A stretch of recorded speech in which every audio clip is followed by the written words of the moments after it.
تھے تاکہ اس سے وہ اپنے مقاصد حاصل کریں، جن میں سے ایک مقصد ان کے ہاں یہ ہوتا تھا کہ وہ مرد اور اس کی بیوی کے درمیان جدائی پیدا کرنے کے لیے اس کو استعمال کر سکیں۔ تو فرمایا وما هم بضارین به من احد الا باذن اللہ، وہ اس کے ذریعے کسی کو اللہ تعالیٰ کی مشیت کے بغیر کوئی نقصان نہیں پہنچا سکتے تھے۔ یعنی ان کی عادت تو بتلا دی کہ وہ اس طرح کرتے تھے کہ اس میں سے جادو والی باتوں کو سیکھنے کی کوشش کرتے، باقی کی طرف توجہ نہیں دیتے تھے، یعنی اس کی ضرورت ہی محسوس نہیں کرتے تھے۔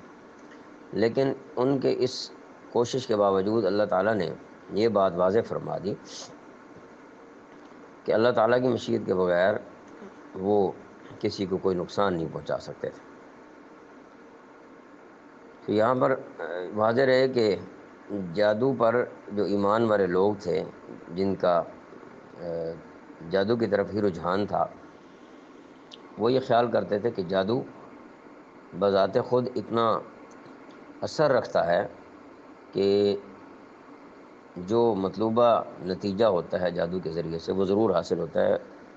اللہ تعالیٰ چاہے اس نتیجے کو یا نہ چاہے، نعوذ باللہ۔ تو ان کا یہ خیال ہوتا تھا، اور یہ عقیدہ بذات خود کفر ہے۔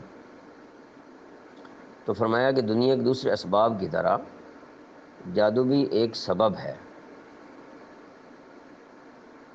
اسباب کی دنیا میں